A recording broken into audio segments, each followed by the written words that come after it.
disciples of the Watch. 1, 2, 3, 4. Welcome to the Disciples of the Watch podcast, where we talk rock and metal and play tunes from independent artists from all over the globe.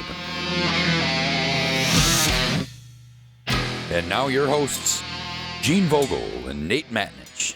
Disciples, thank you for tuning in for another episode of the Disciples of the Watch. In this episode, we're going to share some music, chat some news, and we'll wrap the show discussing Loudwire's list of top 10 thrash albums not released by the Big Four. I'm Nate Matnich. And I'm Gene Vogel. Thank you for joining us. Also on this episode, we'll enjoy some independent music from Drowning in Blood and Orion. Some good stuff coming your way. Before we get to all that, Nate, let's play a little catch-up. What you been up to lately? What do you got to share with everybody? It's summer's gone. Well, I guess it's long gone now, huh? Have you guys had snow yet? Yeah, it pretty much started melting by the time I got back. By the time it was time to drive home, I think it was mostly gone. But it came down pretty good, and it was sticking. I thought, holy buckets, if this keeps going. But then, like I said, it was mostly melted by the time I was driving home from work. Yeah, we had a little bit, but it didn't stick around at all. I don't know. Not a lot going on, as far as going places or checking shit out. We've been kind of sticking close to home, because of the fucking weather and shit. It's cold in the mountains. Yeah. Oh, yeah. Understandable. We got some audio books I've checked out, but one that I listened to that's related to music is Alex Van Halen, the Brothers audiobook. And I thought it was pretty good, I like that he's the narrator. And I had to pause for a second because I was like, is he the narrator? Yes, he is. He is. Yeah, and you can tell because it's not polished. You can tell he's reading the words he wrote. It's a little bit, stilted in a fashion. Yeah, it makes a difference, and I think it's really cool that a lot of these people actually do read their own audiobooks because it makes it much cooler, definitely. But one thing, you can read about this if you've read any articles about this at all, but, he really does not get into any dirt. He does not do any mudslinging. It's really focused on his relationship with his brother, which I thought was really cool. I mean, I never really considered, because they're brothers. Obviously, I've always known that as long as I've listened to Van Halen, but just to hear how inseparable they were all the way from the time they were children, and then, of course, how much time they spent together being in a band and then, throughout their whole lives. So I thought that was pretty moving and gave me a different perspective on, the band and their relationship. So, and he just really talks up through 1984 as far as albums he discusses. And, he doesn't even really rip on David Lee Roth. Yeah, he actually even shares some David Lee Roth quotes and laughs at the quotes as he's reading them. So, there's a part of him that does appreciate David as far as what he brought to the table and the character that he is. Totally, yeah. Although that was one of the things that was weird is when he would read quotes by David Lee Roth or by his own brother or like something that a reviewer may have said, he's using his voice, so it's kind of a little bit weird because all of a sudden he'll start talking about playing the guitar and you're like, wait a minute, what is he saying? Oh, then he'll say Edward Van Halen, Guitar World Magazine, 1994. And it's like, oh, okay, well, why don't you have somebody else read that? Or, change your voice in some fashion. It kind of was a little bit jolting, like, what the hell is he talking about right now? Yeah, and then all of a sudden he'd shift to, quote. Yeah, or this weird David Lee Roth saying or witticism or something. And it's like, what is he saying? This isn't how he talks. And it's, he's, okay, yep, then here it is. He'd quote the source. So it's interesting in that fashion. It could have used a little more polish, but I do like the idea.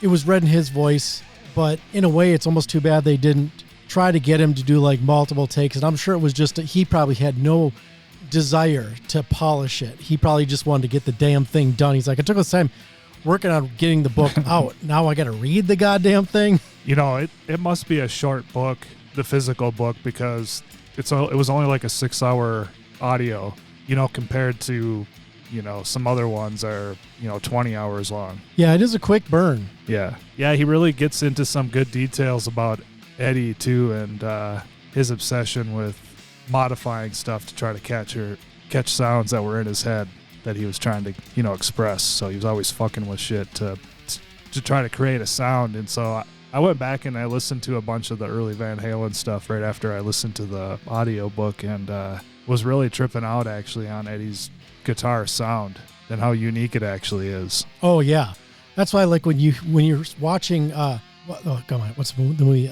Back to the Future, and you hear that part where he's in the guy's bedroom with a mini cassette player. I am Darth Vader, and he hits play, and it's this squealing guitar. It's like, that's fucking Eddie Van Halen, man. And you hear Beat It, and it's like, that's Eddie Van Halen. Totally. Yeah, it's worth listening to. And it's proof that, you can write an interesting book without getting into some dirt, you know what I mean? I thought that was refreshing, honestly. And that's where I'm curious if he's going to do any sort of follow-up book, because yes, like you mentioned, this is a book called Brothers. This isn't the book called Van Halen, My Time in the Band, or anything like that, or the band I helped found and made a global success. This is Brothers. So I could see why. I mean, I would have liked him to get a little bit into Sammy stuff, but I know he's got a grudge against Sammy. I think him and Eddie thought that Sammy ripped him off on that whole Cabo Wabo thing. And it seems like I should say that he's still holding a grudge regarding that. And I did check, it's 240 pages. Okay, that's pretty small. Yeah, especially when you coming on to memoirs. Yeah, 240 pages. Some of those artists are just getting started. Stephen Pearcy was still talking about his time in high school at 240 pages. He hadn't even got to. He was still talking about the clothes he was wearing when he was in high school. Yes, exactly. Yeah, even when he talks about their addiction and stuff like that with their drugs and alcohol, he doesn't even get into any like dirt stories around that even. You know what I mean? And he just kind of casually talks about it, that it was present and all that. Yeah, and it's cool hearing about his father and his connection to music and stuff, and how he was very what's the word I'm looking for? I'm going to say he was very supportive of the boys learning instruments, and seeking their joy. It seemed in that, from what I gathered from the book. And for that, it's like we got a kick-ass band and a phenomenal guitar player, and how many hours of beautiful music that we get out of that, just having a supportive parent. And those guys, doing it their way, they battled to get where they're at. It was luckily, I mean, I know Gene Simmons wasn't the tipping point, but he was there to see George Lynch's band, The Boys. And all of a sudden, who the fuck is this other guy? And Gene's over there talking to the other guy. He has no interest in The Boys anymore because he just found a fucking diamond in the rough. Just couldn't polish it. Although, what's their manager's name back then? Bill Aucoin? I think it sounds like Bill Aucoin was trying to steer Gene away from doing these side projects because he wanted to focus on Kiss. So that's part of the reason Bill Aucoin was poo-pooing the band. That and David Lee Roth not being able to sing.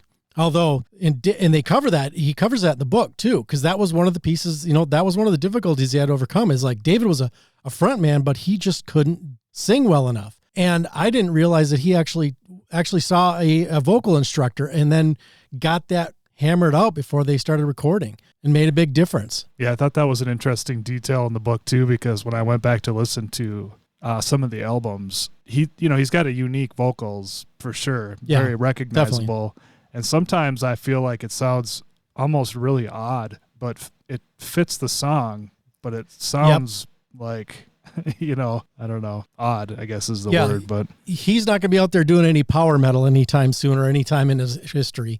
But he's got the voice, the perfect working voice for a Pasadena party band that eventually would rise to the top. And they worked out well with Sammy, and Sammy was a better singer. And I do recall that, was it somebody early on, was it the producer, the guy who they were trying to steer him towards Sammy because he had just left Montrose or something like that, or been kicked out of Montrose because Montrose was, from my understanding, an egomaniac and didn't want to have somebody else stealing the spotlight. But so he kicked out his great vocalist and co-songwriter and somebody that was a big part of the band. And then all of a sudden, where's Montrose's career? Well, it took a while for Sammy to get up to speed, of course, but Sammy was still struggling and fighting. And then eventually he gets some good songs out there, and Rick Springfield covers them. And next thing you know, he's in Van Halen. And of course, you can't shy away from I Can't Drive 55 becoming a phenomenon. Yeah. I feel like Sammy's era was more poppy sounding in general. Yes. That's the only reason I probably have never been interested in it. I enjoy it. I like both eras myself. I signed up for Paramount to watch Tulsa King, which is it's mediocre. Oh, really? Yeah. I've contemplated that one. I don't know. I thought the first season was compelling, and the second season now I'm like, I mean, when I start it, if I put it on, I start watching it, I kind of get into it, but I don't find myself like excited to get to watch the next episode. You know what I'm saying? So. Oh yeah, it's like you're going through the motions. Kinda, yeah. But on Paramount, there's a documentary called Nothing But a Good Time, which is about the hair metal scene. So I watched that. That was really interesting. There was nothing really new on it, though. It's all the same. All those documentaries, I guess, that I've seen around that are all just really talk about the same exact shit. Nobody kind of has a different perspective on it. But I like a lot of that music. While I was transitioning into more extreme metal, I was also still into a lot of the hair metal stuff that I kind of started out with. I appreciate watching it, but yeah, nothing groundbreaking. One thing I just thought was funny, I can't remember which musician it was, but he was kind of saying that, of course, he talked about the grunge, people saying grunge killed metal or killed hair metal or whatever, but he said that they just basically burned themselves out because they just kind of became a mockery, essentially. It was just a big fucking joke at some point. And then, there's those bands that like Warrant and stuff, and they showed a bunch of those type of bands, it was like there was zero seriousness with that.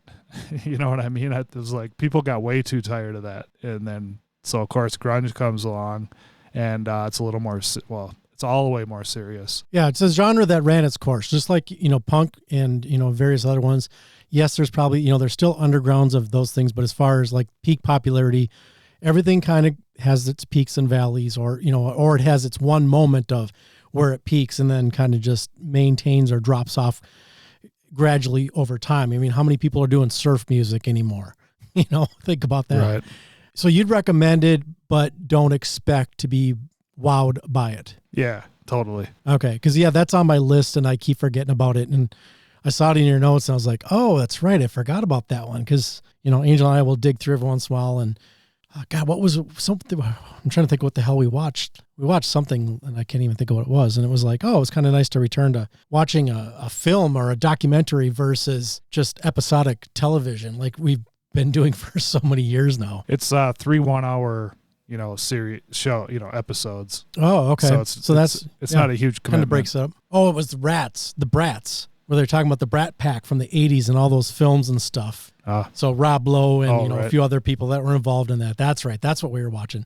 So that was kind of a cool trip down memory lane, especially with doing the time travel radio. Not that they really are parallel, but it's, for me, digging back into that world and starting to research things through the beginning of the 80s. And I'm still in the beginning. I just finished 1982 as far as my song selections and stuff, but I'm excited to get into 83, 84, 85, once the thrash movement really starts to pick up steam and stuff like that.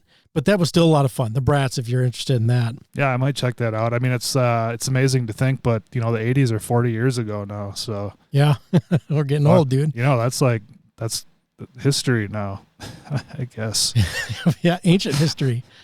Speaking of ancient, did you watch the Aussies or any part of the Rock and Roll Hall of Fame ceremony? Okay. I have yet to. I've been wanting to. It's just a matter of sitting down and dedicating the time and then fast forwarding the stuff I don't want to see. Angel wants to see it, so we're kind of planning to watch it together. But I'd like to see the Ozzy performance. Peter Frampton. I forget who else is in there even. But those are a couple that are on my radar. At least I'd like to see those inductions and see how it all shakes out. I wanted to mention also on Paramount, there's a Lollapalooza documentary that I watched. And I'll just say that it's the same format as 3 1-hour episodes. And the first one was really good. The second one was, somewhat interesting. And the third one, I just didn't even finish it. But if you have any, nostalgia around that festival, I was at the 1993 one with Beastie Boys and Smashing Pumpkins, and there was George Clinton. So they were talking about that. It was kind of interesting, but it's interesting. Just wanted to mention it. Is it show Perry Farrell fighting everybody or anything like that? No, it's funny you even mention that. That was barely a fight. The way that got so No, I hyped know. up, it was almost just like a shove. You know what I mean? They make it seem like, you know, you like split this guy's lip open or something. You know what I mean? Well, it sounds like behind this, or right after the video part, something's like something happened backstage too, or on the way to backstage. From my understanding, it's been a while, but yeah. I didn't watch. You still don't want to get some dude fucking hitting you, especially when you're supposed to be, performing for a fucking audience. You know, all of a sudden your singer just fucking snaps. Yeah, crazy. I didn't read into that whole situation too much. I kind of laughed at it when I saw it, and was just amazed that it got so much fucking publicity around it. But yeah, I wanted to make a correction. So I had been talking about the Weedian compilations, like Trip to Minnesota, Trip to Iowa, all those. So I'd said originally that Weedian was a band, and it turns out they're just like a media outlet for, you know, like doom metal and stoner metal and that type stuff. Almost like an online fanzine, I guess. Anyways, I went onto their Bandcamp because, you know, every time they release a new one, which they just did in its trip to China, and I highly recommend it. It's 22 songs. They're all really cool. And on a side note, I'm going to get off on a tangent here for a minute. There's all these like drug songs.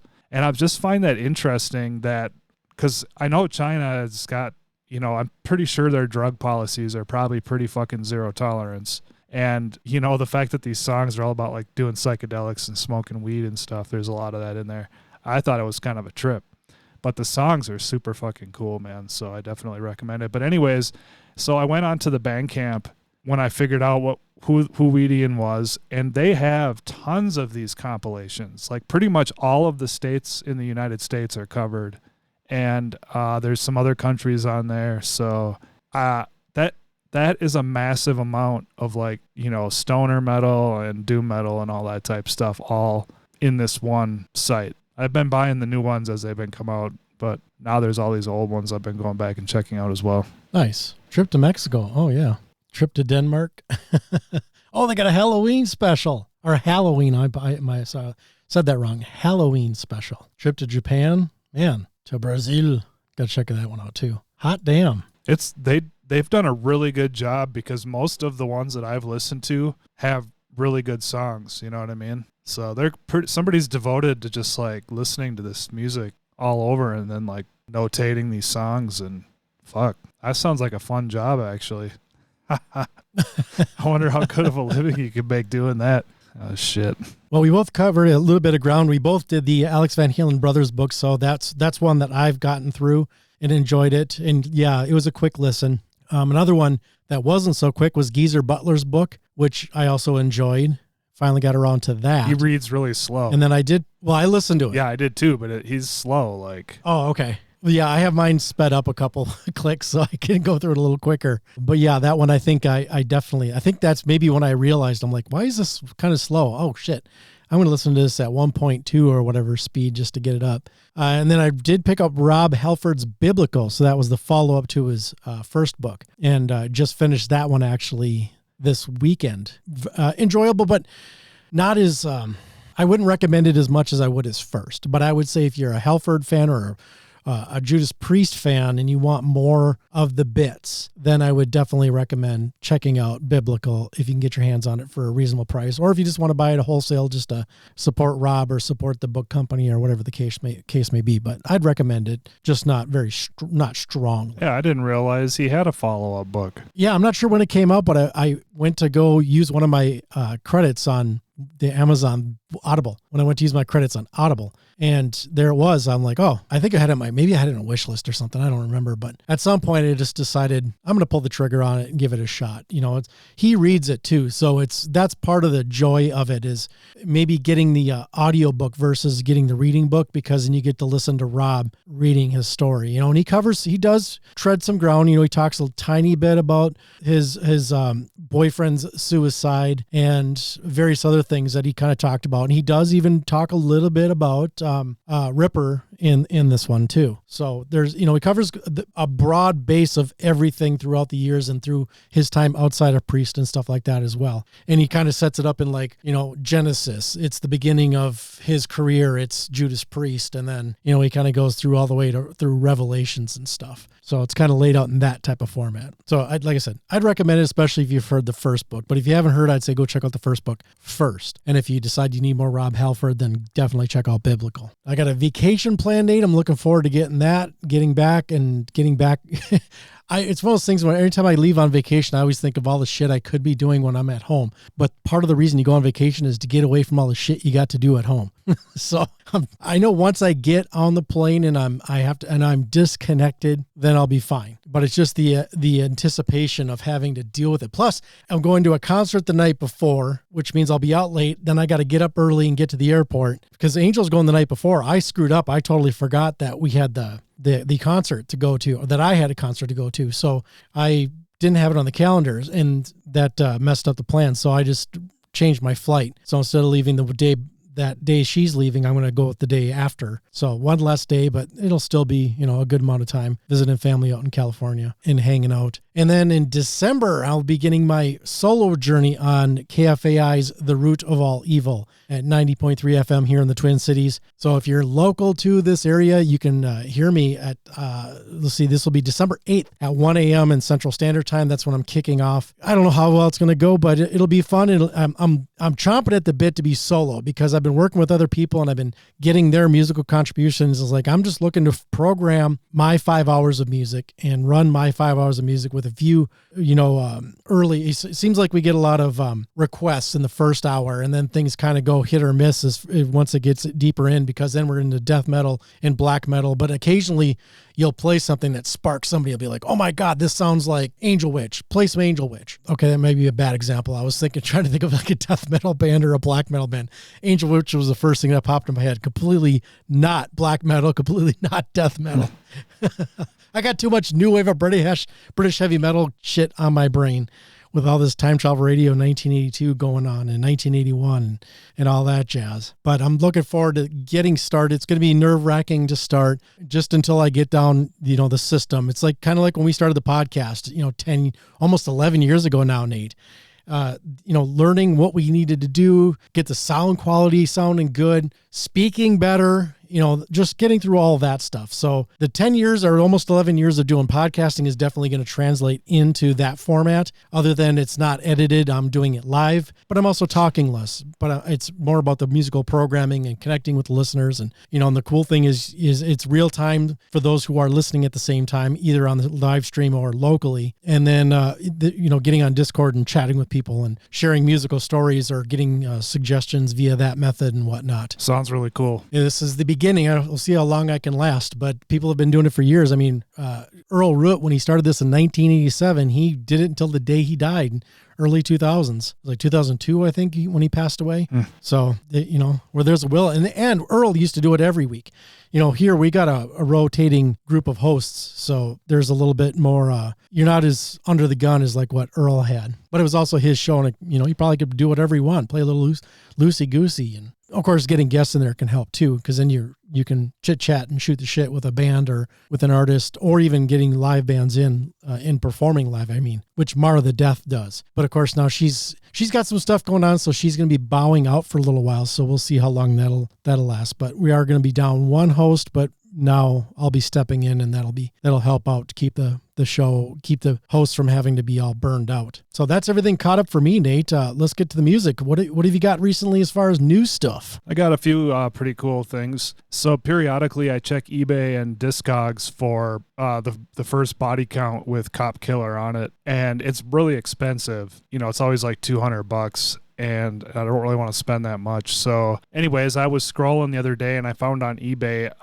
original CD version of it with it on it. So an original pressing of the CD. So I bought that and got that. And I listened to it a few times last week. It's not like that song is like a killer song or anything like that. I just wanted it for the, uniqueness, because it's collector value. He basically had to take it off. So. I found it funny, too. There's a song in there about killing his mother. That is totally fine.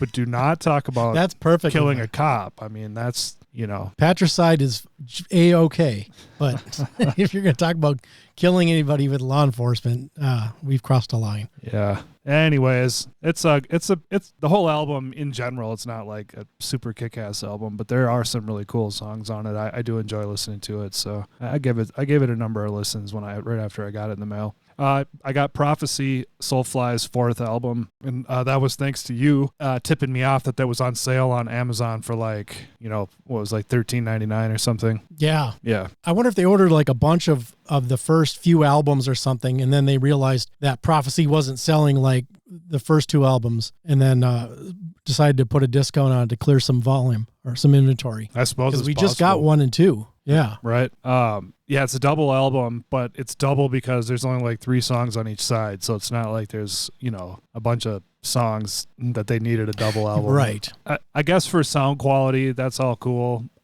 I wish I didn't have to flip the album quite that often. That's my only complaint about those type albums. But part of the problem is song length too. You know, when they want to do 10 or over 10 songs, you know, between song length and having 12 or whatever songs are on the release, then you have to go into double discs, which is what they should be doing on all those Pantera Great Southern Trend kills, because they always pull off Suicide Note Part 1. I know, it's terrible.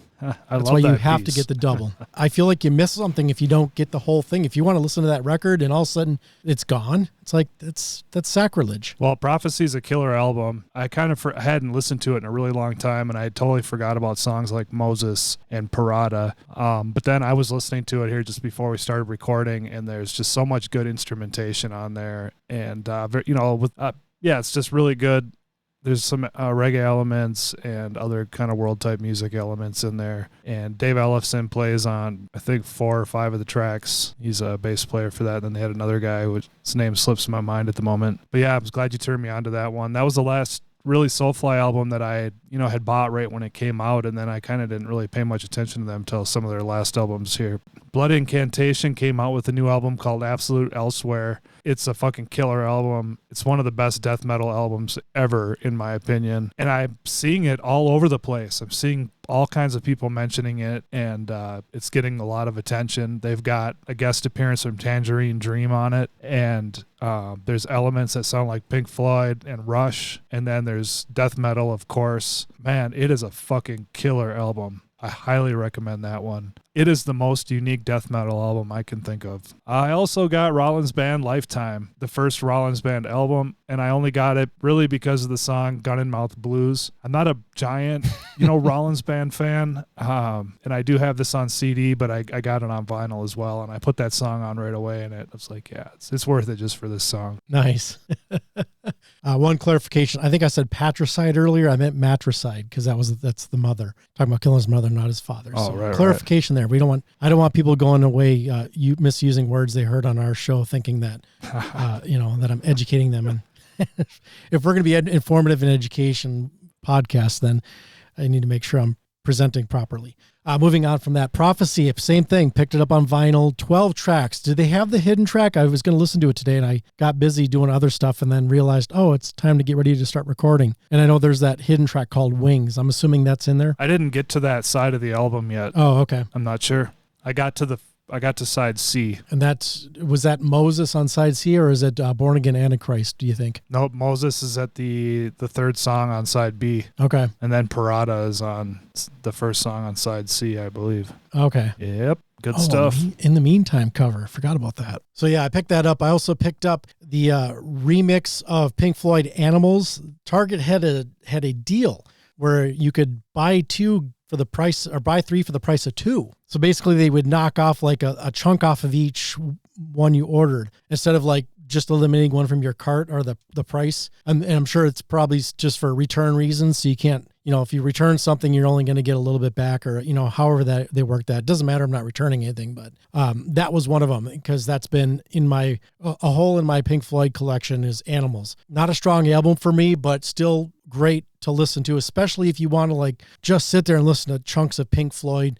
It fits in so well with everything else. So I'm glad I finally got my hands on it. That remix is amazing. I'm super familiar with that album. I've listened to that album many, many times in my life. And I think that remix is phenomenal. It sounded sweet on my system, that's for sure. And part of my Target purchase was Opeth's Blackwater Park, which is, I'm a budding, I don't know how you want to put that.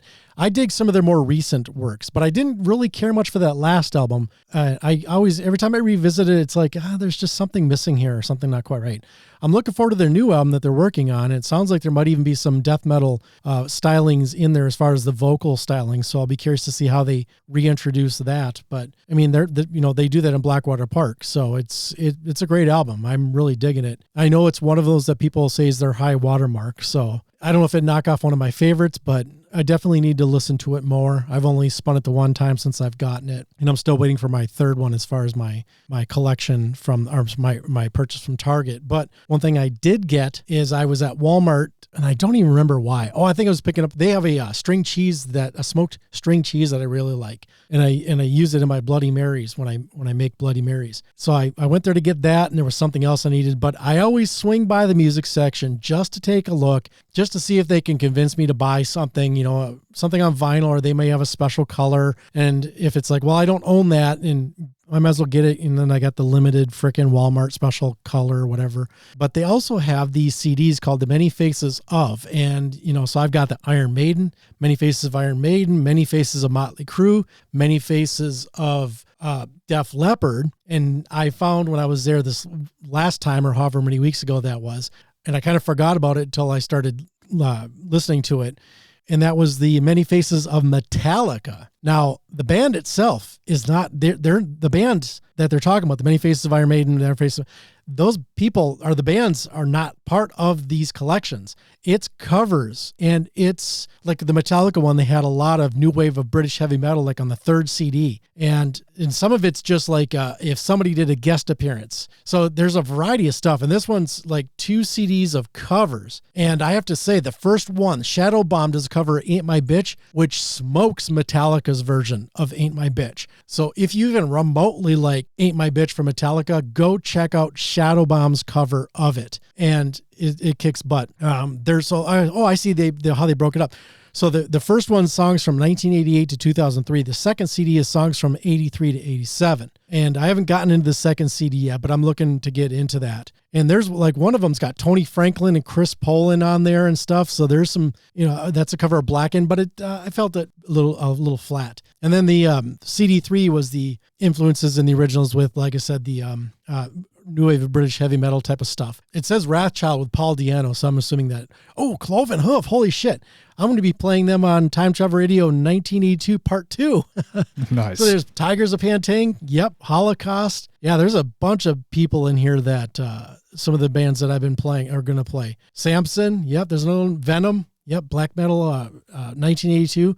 Yeah, Time Travel Radio 1982 Part 2 is coming your way relatively soon, so stay tuned for that. But yeah, it's kind of a cool little collection. I don't take them too seriously. It's like $6 or $7 for the set of 3 CDs. They're just kind of fun to strip some music out, and then I can play them on KFAI when we do like a special covers episodes. Or last time I was there, we did a new wave of British heavy metal / Iron Maiden tribute, because Iron Maiden was coming to the Twin Cities. So we picked a bunch of Iron Maiden songs, or actually Dufloyer, he picked a bunch. And I ended up bringing a whole bunch of new wave of British heavy metal because I've been knee deep in it doing Time Travel Radio selections. So I turned them on to a whole shit ton of stuff. So lots of good stuff there. And I think that episode might still be, or that recording from that airplay may be still on the website. I'm not positive, but I digress. Anyhow, yeah, great, cool little CDs from Walmart.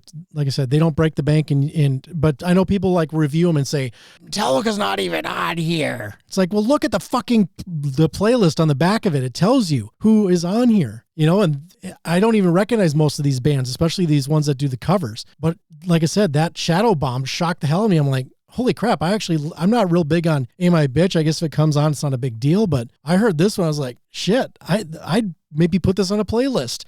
Wow, because that's not a good song at all. Yeah, they've hefted up quite a bit. So yeah, check that out. Speaking of checking stuff out, Nate, we need to listen to some music and stop talking here for a bit. What do you say? I'm ready. It's time for What's Nate Been Listening To? Where we check in to see what Nate's been listening to lately. And ladies, he definitely likes to share. On the Disciples of the Watch podcast. Ooh.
You drink champagne and laugh. All along that day,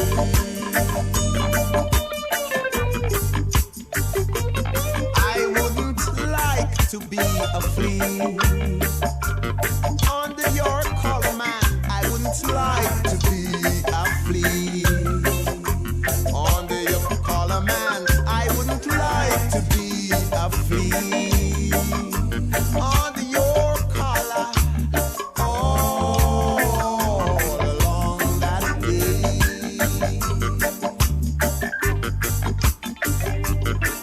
You can run, but you can't hide. You can run, but you can't hide. You can run, but you can't hide. Telling you all along that day.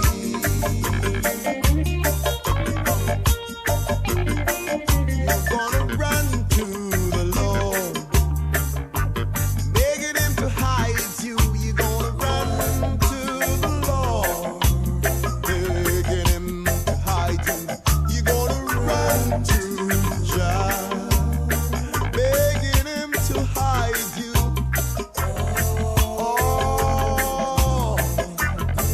All along the day. And I said, down, press a man. Where you gonna run to? Where you gonna run to? Down, press a man. Where you gonna run to? I said, all along that down press a man, down press a man, down press a man, down press a man. Where down press a man? Where you gonna run to? Down press a man. I don't know where you gonna run to. All along that day, down press a man. You can't run, you can't ride, Jaja.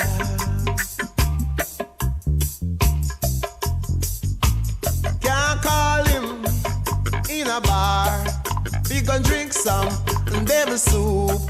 Can't bribe him around the corner. Can't test him fate.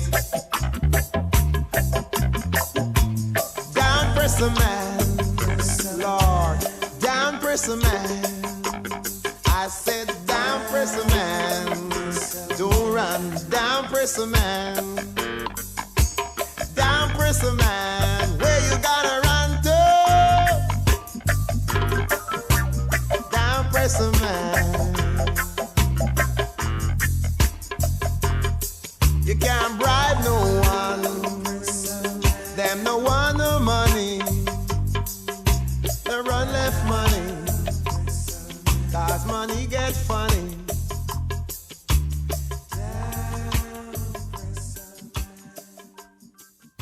And now the news.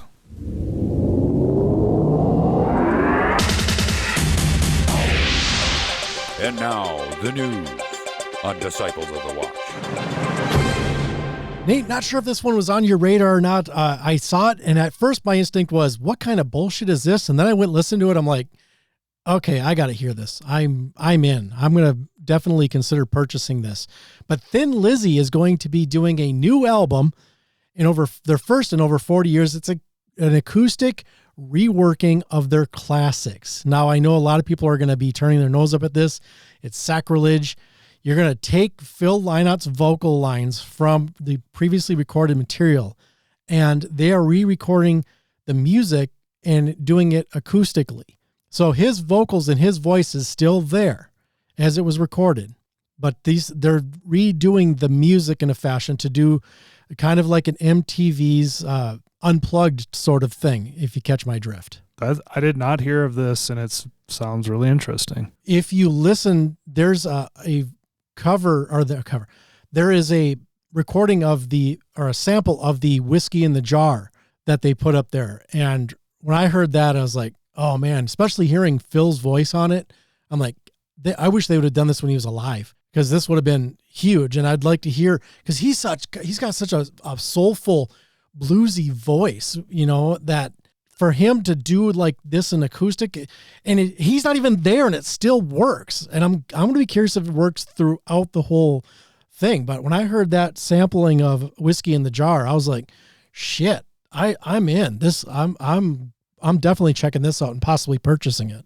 So here's what they had in the piece itself. This is off of Blabbermouth. So it's a fresh take on their most iconic tracks, but there's a little more to it than that. Let's see. So original vocals from Phil Lynott, like I mentioned, and the brand new guitar parts from founding member Eric Bell. So it's not like they're getting Richie Kotzen or something like that. And Eric Bell is part of this process. And this is expected to come out on January 24th of next year. The first track is, like I said, it's out there, and you can listen to Whiskey in the Jar. I only heard a sample of it, so maybe it's out there in full now. But it is a stripped-down version with Phil's vocals, like I mentioned. So here's something commenting on the project is Eric Bell. He said, I remember recording Eerie from our debut album, Thin Lizzy, in 1971. I wrote the main guitar part first on acoustic, and then we built it up from there. I played the 12-string acoustic throughout the track and introduced the electric on top. This was useful in the studio in Belfast recently, where we recorded fresh guitar parts to allow us to create new Thin Lizzy acoustic versions of some of our favorite songs by recreating those original acoustic parts and adding the vocals, which Philip laid down on the day, and those original drum parts, which Brian came up with in the original recording process. So each track on an album is a freshly created version of songs featured on either the 50th anniversary super deluxe editions of Vagabonds of the Western World, considered a Thin Lizzy breakthrough. The new album also includes acoustic renditions of songs from their self-titled debut on Shades of a Blue Orphanage. And then, of course, Whiskey in the Jar, which was a UK top 10 hit for the band. And for those of you who are not familiar, it's a traditional Irish song. It dates back to the 1700s.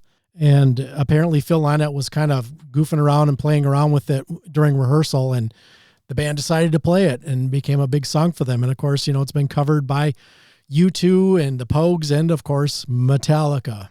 So here's what they've got on here. So it says, Mama Nature Said, a song for While I'm Away, Eerie, Slow Blues, Whiskey in the Jar, Here I Go Again, Shades of a Blue Orphanage, Remembering Part 2, and Slow Blues GM, which is Gary Moore. I think that's a tribute to Gary or something like that. I forget what they say about that. But of course, we'll have links in the show notes at dotwpod.com if you want to dig a little deeper into that. But yeah, I'm looking forward to hearing it. It's going to be available on CD and limited edition marble vinyl formats, along with an ultra limited vinyl edition featuring an exclusive bonus track. There you go, Thin Lizzy fans. I put this one in here because I know how much you love the band. Love's a strong word, but I'm just fucking kidding, man. John Schaffer shares first public statement since arrest for January 6th riot actions. What John Schaffer said after his sentencing. The guitarist immediately addressed his actions, stating, I profoundly regret my actions on January 6, 2021. I haven't been a perfect man, but for the majority of my life, I've been a very productive man and have tried to live my life with integrity and disciplined work ethic. I deeply love our country, and the founding principles have inspired people from all over the world to look at the U.S. as a beacon of hope for all humanity. The guitarist continued, when the 2020 election took place, I saw many public, official, and media outlets reporting that the election was stolen. My concern was deepened. This led to my decision to go to DC to have my voice heard. I'm not excusing my impulsive behavior. I was wrong. I take ownership of my actions. I own the fact that I made a huge mistake, and I wish I would have gone there. Never would have gone there. In fact, the consequences have been devastating on my life, family, friends, business, colleagues, and business partners. Schaffer also expressed his desire to share his remorse for his actions earlier, but revealed that due to his ongoing cooperation with the authorities, he held off until now. I'm not going to read his whole statement. It's really fucking long. It is, yeah. Like I said, show notes, DOTWPOD.com if you want to click on those and dig deeper into that. So I think he got like 3 months probation. Wasn't it 3 years? Or 3 years, yeah, sorry. Okay. Probation, yeah. I thought maybe I was misremembering. It says that he's cooperating, and I just wonder also, how much remorse is really just tied up in the fact that he got caught, It was a pretty big event. How do you think you wouldn't get caught? Like you said, he got caught up into it. I wonder how, because he showed up with bear spray, didn't he? Isn't that part of what the problem is here? Yeah. So he showed up ready for trouble. Yeah, he had bear spray. Yep, you're correct. I'm Crazy. going to be curious to see what happens. Yeah, it is crazy. Well, this isn't crazy, Nate. Testament has recruited NIGHTWISH's Floor Jansen for a slower song on upcoming album. This is one that you and I know are looking forward to. We just did our worst to best through the Testament catalog. I'll be curious to see where this falls in. I hope it's better than the last two, just because I felt like those are a letdown after they came back so strong with some of those albums, and then just kind of like, there's a couple good songs, and then they got fucking Can of Business. One of the worst Testament songs ever written. Totally. So in an interview with Paul Selfrin of AM/FM magazine, Chuck Billy spoke about the progress of the recording sessions for the band's upcoming studio album. The LP will mark Testament's follow-up to 2020's Titans of Creation. God, it's already been 4 years, almost 5 years now, man. Holy buckets. Because I think that was a January release, if I'm not mistaken, which was co-produced by Juan Ortega with a U, who worked previously with Testament on Dark Roots of Earth, which is a phenomenal album, one that both you and I love, Nate, and then, of course, Brother of the Snake, which is not so good comparatively. Chuck said, we're almost done recording right now. We finished, I'd say, 3/4 of the recording before we left for Europe, and we have a 3-week break now. And Steve DiGiorgio's in the studio finishing bass, and Eric Peterson, who is the guitarist, is finishing up on some of the rhythm guitars. But out of the 11 songs, I've already tracked 8 of them. So I just have a couple more songs to sing. We will have another break after this U.S. tour in November. We'll finish up all the backing vocals and anything that needs to be after we get to Live With It, which is something nice.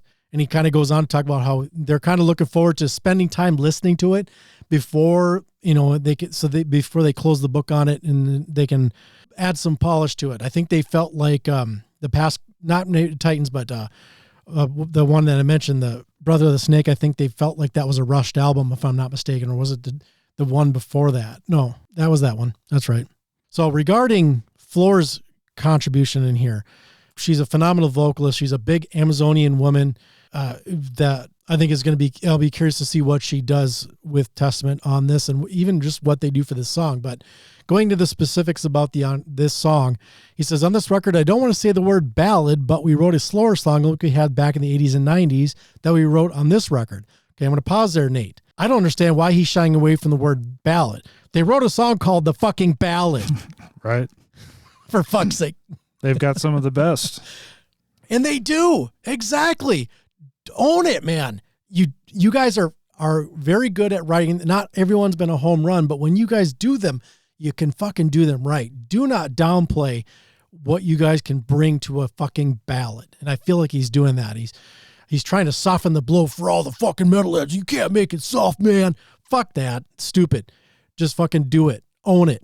He says it's really awesome, really good. We're going to bring in the Floor Jansen from NIGHTWISH. She's going to sing on with me, and we're going to put in some string section into the song. So, that'll be interesting to see how they spin all that. Well, now I hate it. And he says, we're not afraid. Fuck it now. We're not afraid to take those chances. There were a lot of bands criticize you like, oh, we don't write ballads. He's probably talking about Slayer. What are you doing that for? He explained, but you know what? At this point in our lives and career, we're writing to make us happy first and foremost, and what feels good, what feels right. And this song just felt right now to kind of do this again. I am glad they're coming back and doing a ballad. They haven't done anything since the 90s. Am I correct? Ballads? Can you think of any ballads off the last 3 or 4 albums or 5 albums? Frick. Nothing memorable, I guess. Return to Serenity. I'm thinking that might be the last one. Right. And that's a kick-ass one. And they even did acoustic versions of those songs for bonus tracks on that Live in, not Eindhoven, that's a different album. Oh, I forget which one it is, but those kick ass too. Those stripped down acoustic versions that they did. I love those as well. I'm really excited to hear this. And if Floor Jansen wants to slip into my dreams tonight, please go for it. Just don't hurt me. She's a big woman. Holy buckets. I don't know if you ever seen her, Nate. She's got to be 6.5 feet tall, or 6'5" or something like that. I mean, I've never seen her in person. Oh, actually, yeah, we saw him at Iced Earth, I think it was. Oh, nice. She was part of the opening band when she was in a band called Revamp, if I'm not mistaken. So we met her. She was signing autographs at the merch table. So my wife got a picture with her and stuff. And I was smitten right away. But I mean, even on the stage, we're at First Avenue and we're up on the balcony, right up against the railing there. So perfect field of view. And this large woman comes on the stage and it's like, shit, man, you cannot miss that she is a big hunk of woman. The first search is Floor Jansen. The second result is Floor Jansen height. So I'm not the only one who's fixated. She's only 6 feet tall. I guess then she puts heels on, so she probably looks even bigger, but she's a very well-built woman and a great vocalist as well. I don't want to downplay her and just say that she's like something to look at. No, she's also a very talented vocalist. I can't speak to her smarts or anything like that, no, though, Nate. Maybe in my dream she could talk to me about patricide versus matricide. Right. Help you understand the difference. Clear that up for me. That's the kind of sexy talk I'm looking for. All right. Let's clear the palate here from all that weirdness that I brought up. My apologies there. We're going to listen to some music. We got here Drowning in Blood. They hail from Canada. This is from the album You've Won, but at what cost? The song that I selected is Resist, Revolt. Check it out, Drowning in Blood.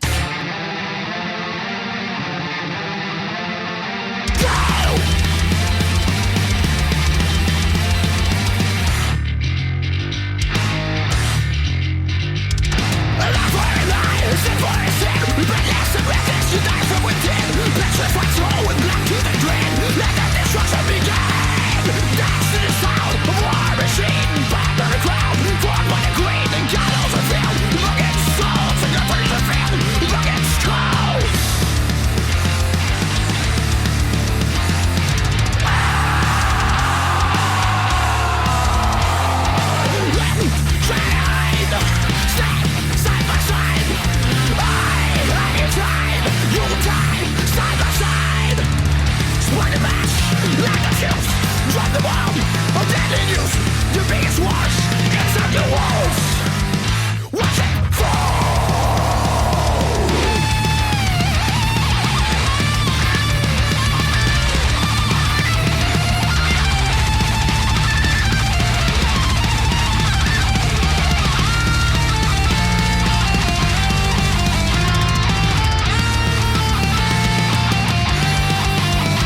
grid.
All right, there you go. That was Drowning in Blood and the song Resist Revolt. And hey, guys, Drowning in Blood, if you are listening to this, send me a better bit rate of this album, and I will be playing it on the KFAI at some point.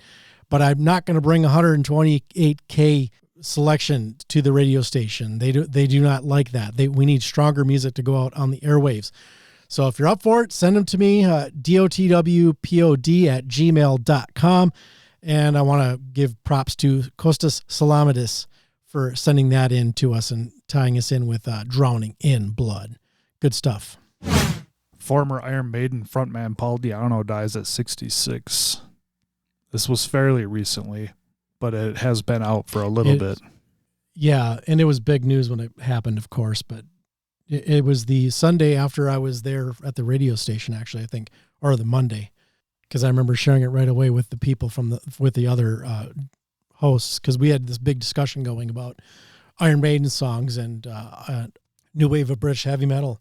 And then all of a sudden, like 2 days later, Paul's dead.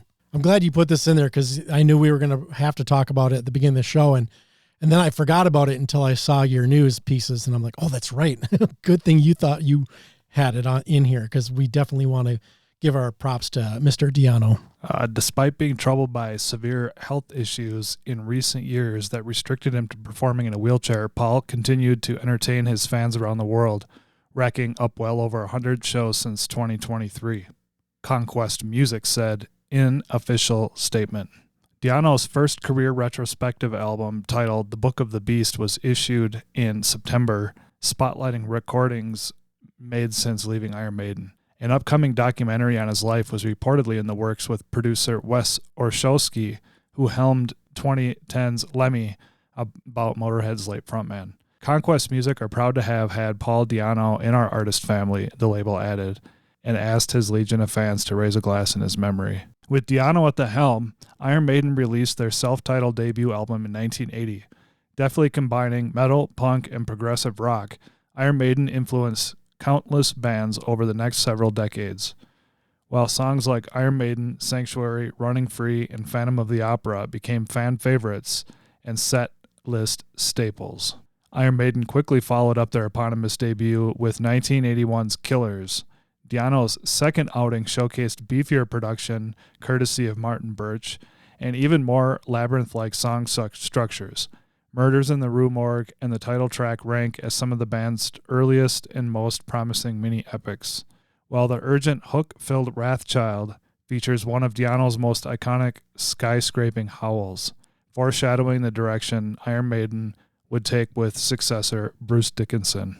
After Killer, friction arose between Di'Anno and other members of the band on the album's ensuing tour, particularly with bassist bandleader Steve Harris, and several canceled gigs and vocal performances deemed subpar by his bandmates.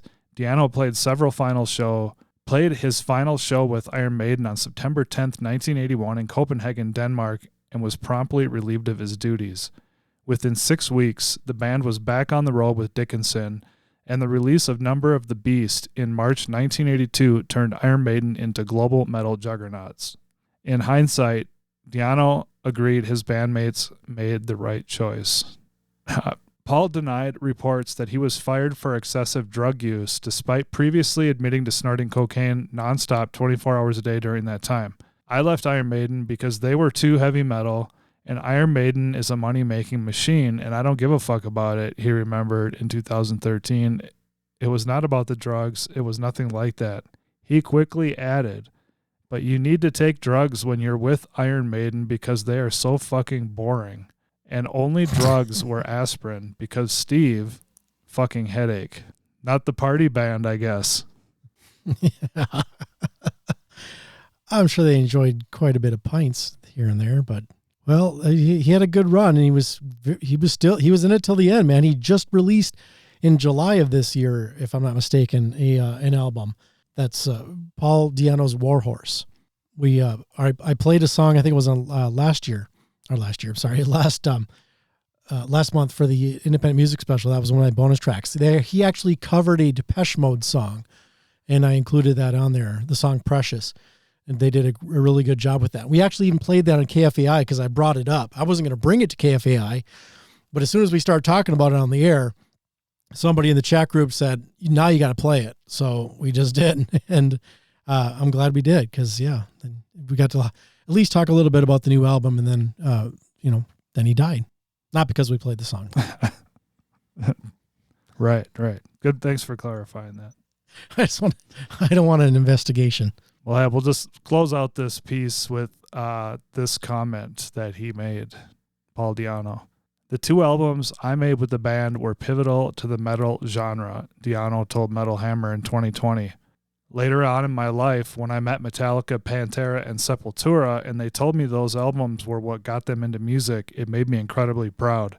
A meeting decades in the making was held just months before Di'Anno died as he was finally introduced to Dickinson. All that time, they had never met, I guess. No, they're too busy touring the world. I guess so. Constantly. Well, then again, maybe. Well, yeah, I suppose even during the Blaze era, just not selling as many tickets.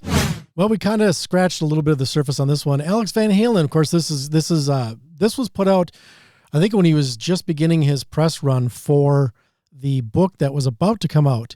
And he says that David Lee Roth refused to pay tribute to Eddie Van Halen on the next tour. And that was on an interview with Rolling Stone. He weighed in on the proposed Van Halen tour that never came to fruition, saying that David Lee Roth's refusal to the drummer's brother, legendary Van Halen guitarist Eddie Van Halen, prevented such an event from materializing. According to the article, Roth and Alex had begun rehearsing for the tour with members of the singer's solo band, with plans to fill out the lineup with former bassist Van Halen's Michael Anthony and Joe Satriani on lead guitar. During those early rehearsals, Alex started to feel numbness in his feet, symptomatic of peripheral neuropathy. And I heard he's actually using a cane now when he's doing this book tour stuff. He had been in contact with Queen's Brian May about how to properly pay tribute to his late brother during the reunion shows, as Queen did with Freddie Mercury. The thing that broke the camel's back, and I can be honest about this now, he told Rolling Stone, was, I said, Dave, at some point we are going to have a very overt, not a bowing, but an acknowledgement of Ed in the gig. If you look at how Queen does it, they show old footage. And at the moment I said, we got to acknowledge Ed, Dave fucking popped a fuse.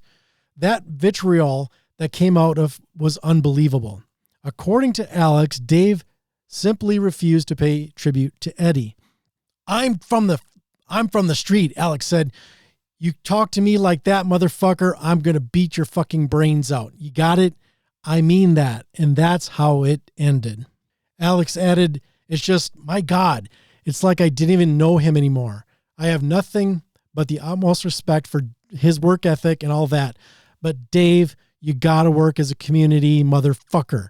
It's not you alone anymore. Alex went on to say that he would not have been physically able to do the tour anyway. It's too bad on one hand, it's fine on the other, he said. Because now, in retrospect, playing the old songs is not really paying tribute to anybody. That's just a jukebox, in my opinion. To find a replacement for Ed, that's just not the same. And I know they were talking in 2022, Newstead was talking about that, and that's when all this really started to bubble up, when Newstead went public about that. And then he had went to California to jam with Alex and Joe Satriani, just to see if it would feel right. And then, of course, in recent months, Wolfgang has been, he's been talking about it and talking about the drama with the band and all that kind of stuff. So he's kind of looking at it like, I've paid tribute to my father during those Taylor Hawkins tributes when he was doing those Van Halen classics and doing his dad's leads and stuff like that. In his mind, that's kind of how he paid tribute, which was, paying tribute with part of the Taylor Hawkins tribute shows that the Foo Fighters had done. So in his mind, he's kind of moved away from it and he's done with it. And obviously Alex can't do anything musically at this point anymore. But I also know he's not real keen on the one that Joe Satriani and Michael Anthony are doing with Sammy Hagar. He's kind of shut that down a few times. I think he's again, he's got a chip on his shoulder when it comes to Sammy anyhow. So take that with a grain of salt. And of course, Eddie died. 2020. It's in October of 2020. So we just celebrated his the anniversary of his passing. He was 65 when he passed. So yeah, it was just 4 years after his passing when the book finally came out from Alex. That's young these days. You just never know, man. That's why you got to take care of yourself. Eat right, work out, do whatever you got to do, get the blood flowing. Be careful of over imbibing and drugs and alcohol and tobacco. That was one of his downfalls too. Because remember, he had part of his tongue taken out from cancer. Right. I thought this one was kind of funny. Yes. Morbid Angel drops off Devastation of the Nation tour, and I Am Remorbid is replacing them. So I Am Morbid is a cover band of Morbid Angel, and it features former members of Morbid Angel, like David Vincent on vocals. So the statement is, good news, bad news. Morbid Angels pulled out of the 7th annual Devastation on the Nation U.S. tour presented by Vox and Pops podcast. That's the bad news. The good news, though, is they'll be replaced by pretty much almost exactly the same thing, since I Am Morbid is replacing them, which is funny because they have more former Morbid Angel members than the actual band Morbid Angel does. The tour lineup shuffle was announced via social media earlier today as organizers explained that unforeseen circumstances caused the change. Unfortunately, due to unforeseen circumstances, Morbid Angel will no longer be joining us on the tour. Stepping up to take the headlining spot is none other than I Am Morbid, fronted by David Vincent, the original Morbid Angel vocalist and bassist, and band includes Morbid Angel's original and legendary drummer Pete Sandoval and guitarist Bill Hudson of Doro and Northtail, and Richie Brown of Terrorizer and Extrivium. Sounds all right, actually. I thought it was funny, but now that I'm reading it, I'm like, well, hey, that might be fucking pretty cool. Yeah, it feels like you're swapping like a potato for a potato, that kind of a thing. I saw Morbid Angel back in the day with David Vincent and Pete Sandoval on drums. That was fucking awesome. At the Caboose in Minneapolis before they put that wall, before they cut into that wall and expanded back. Oh, it was just a really small stage in there, and that's where the wall ended there. Anyways, that was a fun show. So don't fret, people. There's a band covering for the band. That sounds like the band. It's kind of like if you call in sick and somebody kind of steps in and covers your duties while you're gone, you know? Does every band have a sub? Yeah, they should. Yeah. Call in the cover band. We got to take the night off. Let's get the Iron Maidens out here. It's almost the same thing, right? Of course, that's a different instance because here you got original members participating in I Am Morbid versus the band that's continuing on as Morbid Angel. So I'm not comparing apples to apples or potatoes to potatoes is what I'm saying. I don't understand if David Vincent's going to be in a band that does Morbid Angel songs, why isn't he just in the band Morbid Angel? You know what I mean? I don't think they want him to be. I think that's the problem. Well, Nader, I hope you're ready for another tune. We have Orion. They hail from the UK. This is from the album The Lightbringers. The song I selected, The Falling Heavens. Check it out, Orion.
All right, there you go. That was Orion from the album The Lightbringers, The Falling Heavens. And thanks to Hard Life Promotion for getting that out, getting that over to us. And that will wrap up the news.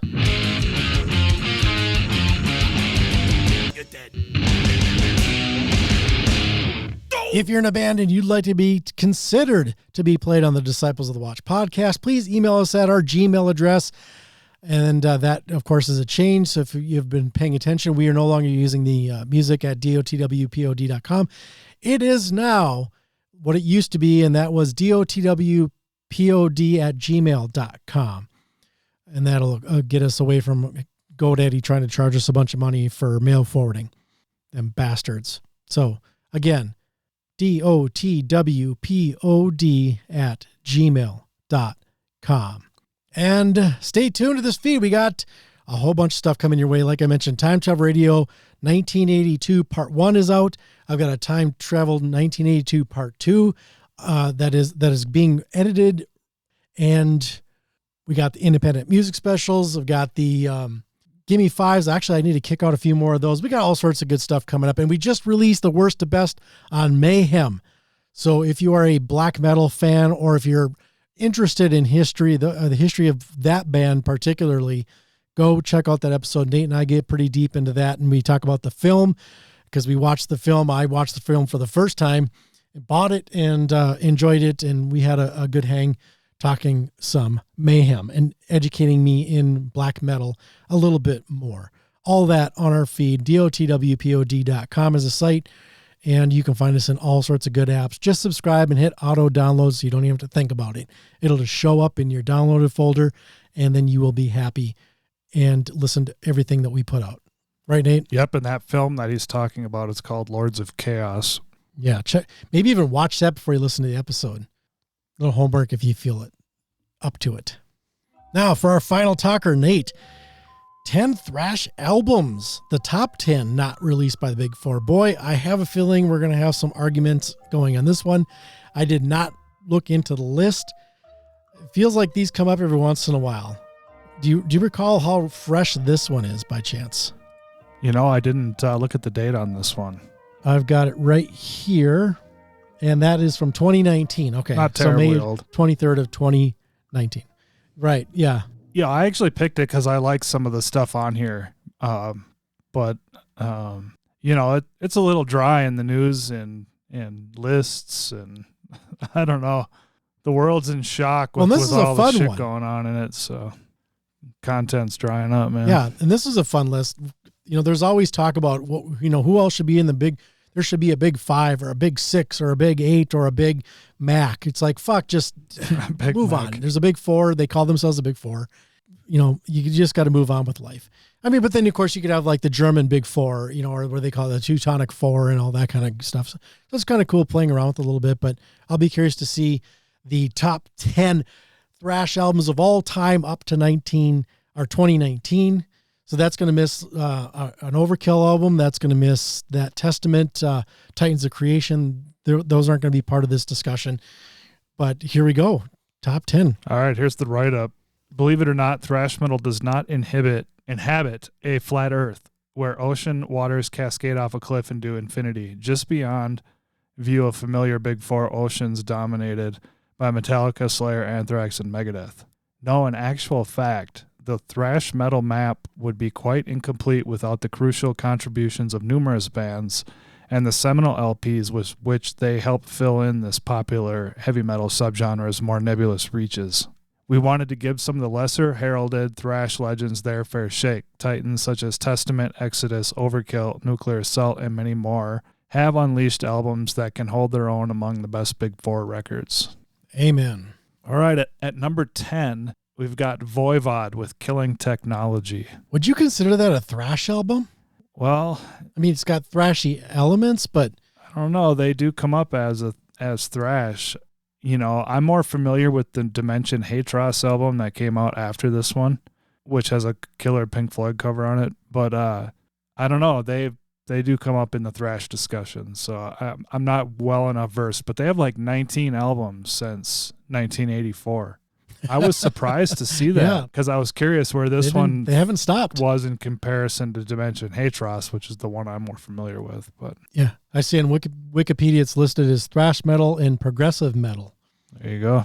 I guess it's on the real fringes of thrash. Because like I said, it's got thrashy elements, but it just feels like that's not one that you really think of when you're talking thrash bands. You know, it's more like a traditional thrash versus this is an outlier of the thrash orbit. Yet they come up in discussions a lot. So it's interesting, I think. I'm just blown away that they have so much. That's all the way up until awesome. Fairly Current. Anyways, number 9, we've got Sodom, Persecution Mania. So one of the things I like about this band being on this list, and there's another one on here too, that, you know, that this is considered thrash, but this is also the roots of black metal. Yeah, I was going to say, Sodom's got kind of that death and black tinges to them as well. Yeah, totally. But yeah, definitely in that thrash, it's like the foundation is thrash, but then they kind of extend out of that. Yeah. That was 1987. Okay. So a little later, but I mean, it's totally obvious why, you know, this wouldn't be in the Big Four status. Oh, definitely. This is not music for the masses, you know? Correct. Number 8, Suicidal Tendencies, Lights, Camera, Revolution. Yeah, This is one that I don't know. I guess it's a thrash album. They're considered in that crossover genre of punk into thrash metal, and I do really like this album. So Wikipedia's got listed as thrash metal and funk metal. Funk metal, but it's got some funky bass on it. Yeah, and then when you mention crossover, that kind of pulls it a little bit more into the center of that thrash universe, where Killing Technology is more on the fringes. Killing Technology is like Pluto in my mind, you know, in the universe of thrash metal. It's a little bit out there, but it's still part of the universe apparently. Fair enough. Oh, number 7, Nuclear Assault, Handle with Care. There, see here, now we're talking thrash. That's another band that I definitely would recommend people go check out some of their stuff because I don't think they got a lot of attention. This album definitely helped. And MTV on Headbangers Ball playing some of the stuff definitely helped, but just never kind of kept up with some of the other bands. Well, part of it didn't last as long. And I'm not super, into Nuclear Assault, but part of it is the recording value or the production of it is often kind of harsh, and it makes it a little harder to listen to, honestly. Just a thought. Yeah, they went from 86 to 93 before they took a big break, and then their last studio album was 2005, which was Third World Genocide. But I know they put it on there it is, EP 2015, Pounder. I remember digging that quite a bit. I have that. I think I bought that digitally when it came out. And of course, we got our boy Dan Lilker in the band, man. Post-Anthrax Dan Lilker bringing his talents to Nuclear Assault. Hell yes. Number 6, Dark Angel, Darkness Descends. I love some Dark Angel. Short-lived band, ultimately. They don't have very many albums. I think like 3. This is 1986, right? Are you looking Darkness it up? Descends? Yes, that is 1986. It's got the grave on the front. Yeah, See, it's a cool cover. I was originally familiar with Leave Scars was my introduction to Dark Angel. This is the one that really comes up, though, in people's lists about thrash. So I have this one on vinyl, and I don't have Leave Scars, but I do want to get that one. It's on my list for sure. They have 4 studio albums, and if I'm not mistaken, aren't they working on getting back together to do another album? I thought Gene Hogan was talking about that. Yeah, we probably talked about that, but I haven't heard anything recently. Yeah. Well, maybe it's a secret until 2025 when they're going to release it on the world. I'm not big into the band, but I know they're part of the scene. Well, this one definitely doesn't belong on a thrash list.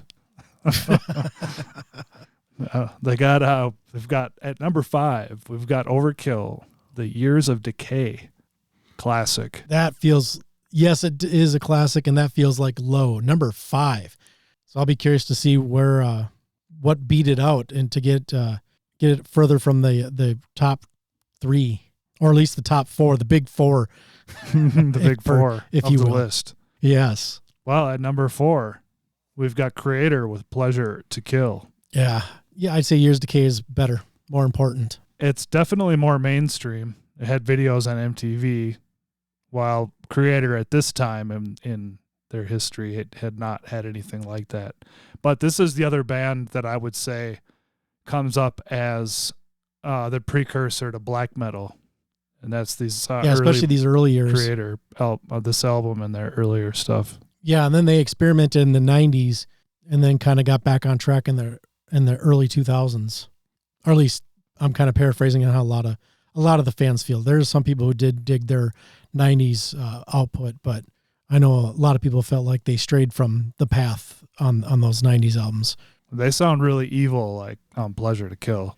I love it. Yeah, those first, 2 or 3 albums just feel like you got Endless Pain, Pleasure to Kill, Flag of Hate. Those, right there, those are like some of their early rough Creator. And then I feel like Coma of Souls, where they started to get a little bit more approachable to a broader audience without sounding like they're selling out. They didn't go Black Album on it or anything like that. Well, my intro to Creator was the Betrayer video on MTV, and thus the Extreme Aggression album, which was between that old stuff and then Coma of Souls. Yeah, that was the 4th album, Extreme Aggression. I have that one on vinyl. I really like that one. That's still just from nostalgic. And it came with a double live album that sounds really good too. Nice. Yeah, Renewal, Cause for Conflict, and Outcast, and Endorama. Those are the ones I know that they experimented a little bit more with, and it seemed like they were trying to broaden their reach for a bigger audience, and failed. Doesn't seem like they really did it. But then in 2001, Violent Revolution, fucking kick-ass album. Yep, they're still doing it to this day. Yep. 2022 is their last release. Hate über alles. Number 3, we got Testament with The Legacy. Oh, they went with The Legacy. Yeah, that good album. I mean, great. Definitely would see Testament on a list like this, but I wasn't sure if this is the album. But you should. From a just purely thrash standpoint, it's a good, solid thrash album for sure. Absolutely. Like to have seen The New Order.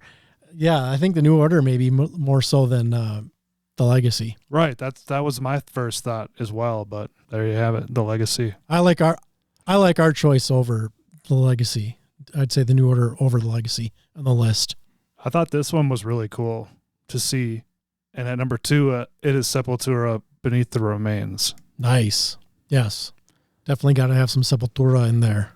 It's funny, when I first heard this, I almost would have leaned this more into the death metal category, because that's just around the time when I was hearing Sepultura, was when I was starting to get into death metal. But now that I've been listening to music for a long time, I see where this falls more into the thrash category. Similar to like a Creator or Sodom, but really good. I'd say even more so than those other albums that were mentioned previously. But yeah, that was on the tail end of their, Max is getting a little bit more of a refined vocal technique that's going on here. And this is where I think things really start to kick off. Yeah, great album. Definitely should be included in the top 10. And number 1, we've got Exodus with Bonded by Blood. Of course, you gotta have Exodus in there, and it's always the go-to, Bonded by Blood. It's a thrash classic. Can't deny it. Yeah. It's not. I've said it before. I'll say it again. Exodus has never been in my top for thrash metal. I actually like Pleasures of the Flesh better, I think, but we've yet to rank Exodus.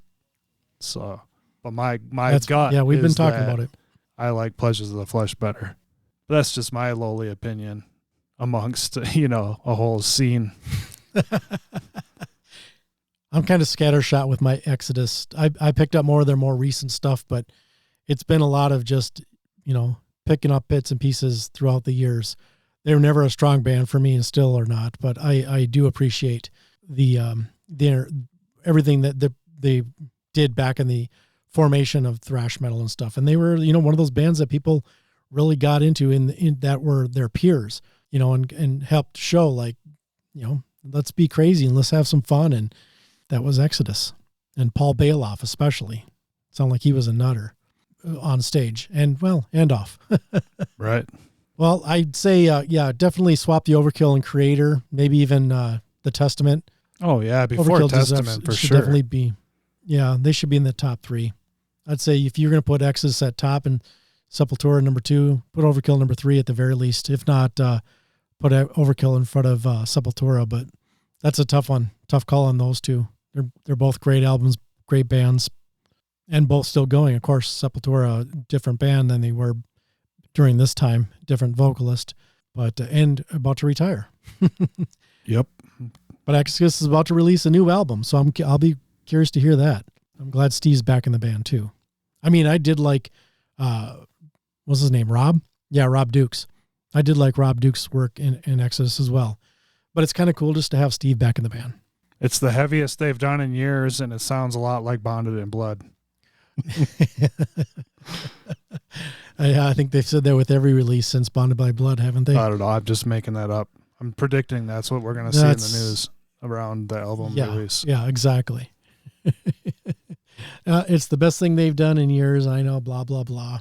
You know what? The band that's missing off this list, though, is Death Angel. They did not make the list, but Voivod did. Yeah. And I know this is weird. I know they're not the same type of band, but I think in the thrash scene, Death Angel sounds as odd to me in the scene as like Voivod does. Oh, really? Yes. Would you think it'd be because that Death Angel's not as thrashy as some of the bands that are on this list? Right. Yes. They're kind of a little bit more in the metal with tendencies of thrash. But I feel like a seasoning of thrash. But I do, now that you mention it, I feel like if Voivod is on here, why wouldn't Death Angel be on here? So there you go. Point of contention potentially in retrospect. Of course, I'd have trouble not putting in like 3 or 4 Overkill albums on a top 10 list myself. So I may be a little biased on some of this, but there's a couple bands I'd be kind of, I could see jettisoning one of these bands or something just to possibly throw in the inclusion of Death Angel. And I'm sure there's other bands that we could think of. If I had seen this list ahead of time, maybe going in and digging through my collection going, why isn't this band on there? You know, but that was one that came to mind. I was just thinking about the choice of having the Years of Decay. Like, why pick that one out of their catalog? You know, why not, something even earlier? But anyways, I don't remember any other albums that I was listening to at that time that had a down-tuned, slow, crunchy-ass song like Skull Crusher on the Years of Decay. There's other yes. Even though it got a bunch of time on MTV, Elimination is a killer song, and Evil Never Dies is killer. Even all the slow stuff on there. I mean, this album is just fucking one of the best, the Years of Decay. Yeah. I was glad to see it on here. Yeah. What about Annihilator? That's another band. I wouldn't put them on here. Really? You feel like they're that legendary? I don't. They don't even come up often, they didn't come up on this Alice list. in Hell, they didn't come up on this list, right? But yeah, nor did Death Angel. Neither did Death Angel, yeah. And then you got, like a band like Artillery is another one that would be a strong candidate for discussion. So if you're going to do like a top 15, top 20, you definitely would include some of that, I would say. Yeah, it is a top 10. And they do cover, a pretty good. Oh, Defiance, Void Terra Firma. That is a fucking awesome album. But again, a band that didn't get as much attention is like a Voivod and some of these other ones. Yeah, well, the first Destruction album is, considered a thrash classic, or that I think it's their first one. But, well, Flotsam and Jetsam. It's only a list of 10, so. No Flotsam and Jetsam love either. Those early albums get brought up quite a bit as far as the thrash genre and important albums. You'd have to expand it, like you said, to the top 15 or 20, and then some of those other ones would probably be in there. Yeah, but I'd throw Flotsam and Jetsam in over Voivod. Surely if you had the top 100, it would be in that list. Exactly. But I mean, come on, you got Doomsday for the Deceiver, No Place for Disgrace. Right there is a couple of them that should be considered to be on this list. If you're going to have Nuclear Assault handled with care, I'd say these albums are right up there with that. Yeah, for my taste, we could have just left Nuclear Assault off here and put something else on in place. Well, that's because you hate thrash metal. I don't know. They just never grabbed me, Say, like I've said before, Exodus too. Like, I liked Pleasures of the Flesh, but then when the one with Toxic Waltz came out, it just didn't grab me the same, and I never continued on with that band until later on when they came out with, Blood In, Blood Out or whatever. But I know you're well versed. Laws Rocket. Oh, Laws Rocket. That's pretty. What did they do? Yeah. Like one album? No, they had a few. They're still going, I think. Discography. We got 1, 2, 3, 4, 5, 6 albums, but they were very, the sixth one is 2008, but they were from 1984 to 1991. I want to mention, since we're talking about thrash metal, I'm still reading through that black metal book that I had mentioned previously, Evolution of a Cult, I believe it's called, and it's the reissue, so it's a little bigger, more filled out than the first. But anyways, Slayer comes up so often with those early black metal guys when they're talking about influences. Oh, I bet. It was not hearing like Metallica and stuff like that. It was Slayer and Venom and Bathory and Celtic Frost and that type stuff that, and Creator. But anyways, Slayer is in the big four, if you will, but are absolutely very influential in the extreme music scene. And I think that's pretty cool. Yeah, I think it was part of it is the way they present themselves, the lyrics, and just the aura. And I think that's where that really helped influence black metal, is they wanted to take that and make it darker and even more sinister than what Slayer was doing. Totally. Here's a band that should have been on the list, Nate. Metal Church. Even if you only want to include those first 2 albums. Yeah, maybe. I could see bumping off Sodom or Suicidal Tendencies to get some you're talking Metal Church on crazy. there. No. What? Yeah, there's all sorts of good stuff that didn't get any shine on this list, man. Well, it's the top 10, It's limited, But I think you're reaching with Metal Church. What? I know you're a fan, Gene, but you're in the fringe. Yes, Voivod is the fringe. I mean, I appreciate Voivod, in their inclusion in Canadian music history, of course. But as far as on this list, I can see a whole bunch of other bands that would be better suited to be on this list. I don't know. Stormtroopers of Death. Where the fuck is Stormtroopers of Death on this list, Nate? They are absent. Speak English or Die. Come on. Blast beats were invented by Charlie on Stormtroopers of Death. It influenced the whole musical genre, the whole drumming techniques going forward. And it didn't even get a mention, not even an honorable mention, for fuck's sake. This list is bummed. Okay, well, to be fair, this was a video, so we didn't have any write-up from anybody on it. So I'm pretty sure they mentioned SOD. No, I'm just kidding. They didn't. Well, there you go. It was interesting. Yeah, I'd say there's a few that I would pull off and create a little bit of a different list, but it's not mine. Loudwire, isn't that where this came from? Yes. Yeah, there we go. Well, I'm going to hold the position that I think they did a pretty good job. And for they definitely got some must-haves in there. They could swap out like Nuclear Assault with something else or Voivod with something else, possibly. But I'm also okay with what they came up with. Nice. Well, there you go. It was fun to talk about. Well, Nate, actually, we're at the end of the show. I didn't even think about the final song. What is our final song to send everybody home with? I went with Flag of Hate from Pleasure to Kill by Creator. Yeah, I guess we've played enough Overkill over the years that we don't have to keep beating that drum. Yeah, I didn't want to go with an obvious choice like that. So, but yeah, I appreciate the pivot. Creator is fucking kick ass back in the day.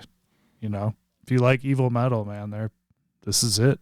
Well, and if you like it a little less evil, I'd say check out everything from 2001 forward. I mean, the last couple I think have been a little bit weak, but Phantom Antichrist was definitely weak, and I think Hate Uberalla was a little bit better. But everything from 2001, those like 3 or 4 albums and that after that, just kick-ass stuff. And I do like their early works. So here we go. Creator, Pleasure to Kill is the album. The song is Flag of Hate. Hope you enjoy it. And until next time, my friends, stay heavy. It's time to raise the flag of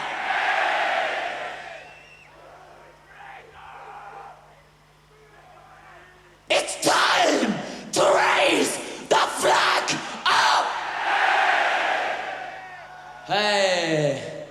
Könnt ihr nicht ein bisschen lauter oder? It's time to raise the flag of... It's time to raise the flag of hate!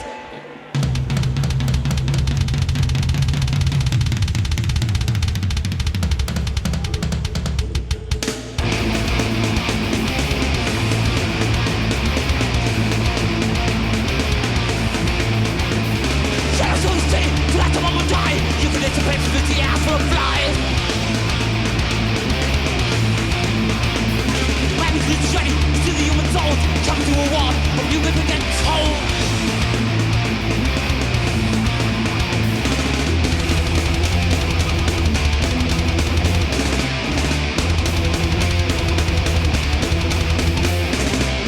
I don't take the teaching matter if it's happy. I'm an empty line. Tonight you gotta meet your face, shine around my insulate. I need to liquidate. Time to raise the flag of faith. Destroy the world, only aim to strike down the only way to give a death and let a pay.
Thank you for listening to Disciples of the Watch. This episode was produced by Gene Vogel and Nathan Matnich. All music is property of the artist or the publisher. Please buy music and support the art we all love. Editing on this episode was done by Gene Vogel. Check out our website, DotWpod.com, for show notes, links, and more information on the show, as well as connections to social media. Don't forget to subscribe to the show using your preferred podcast application, or use our FeedBurner RSS feed listed on our website. Plug it into your browser or whatever app you're using, and then you will get all of the goodness moving forward. And you can also download the show as MP3 files from DotWpod.com. If you'd like to support the show, please click on the support us link at our website.